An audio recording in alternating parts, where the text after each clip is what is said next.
Le départ des pays de l'AES dans le navire de la CEDEAO est une pilule difficile à avaler au sein de la communauté économique des États de l'Afrique de l'Ouest.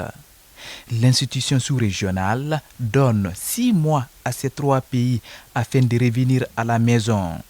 Le président de l'Alliance pour le changement et le progrès pense que le plus important dans cette histoire, c'est la solidarité entre les peuples. 3 des pays de la CEDEAO décident de se retirer et on ne peut pas dire que ça nous plaise. Non, parce que c'est une désunion, ça ne peut plaire à personne.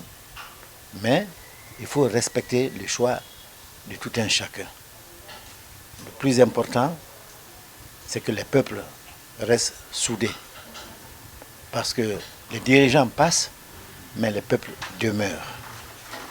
Et une fois de plus, nous, en tant que Guinéens, nous savons que nous avons été l'un des pays fondateurs de la CEDEAO à travers le premier président de notre pays, Feu Ahmed Sékou Touré. Voir donc que la CEDEAO est en train de se disloquer ne peut guère nous plaire.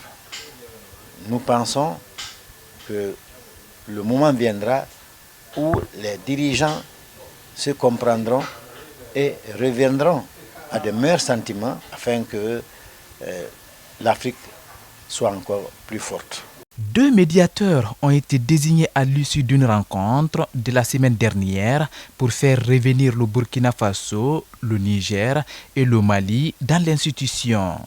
Dr Ben Youssouf Keïta s'est dit optimiste. J'ai fort espoir que le président Eyadema du Togo et Diomaye Faye du Sénégal, qui sont des sages, réussiront par leur expérience et surtout par leur panafricanisme de ramener nos 3 pays frères dans l'Union, en prenant compte une fois de plus des intérêts des peuples.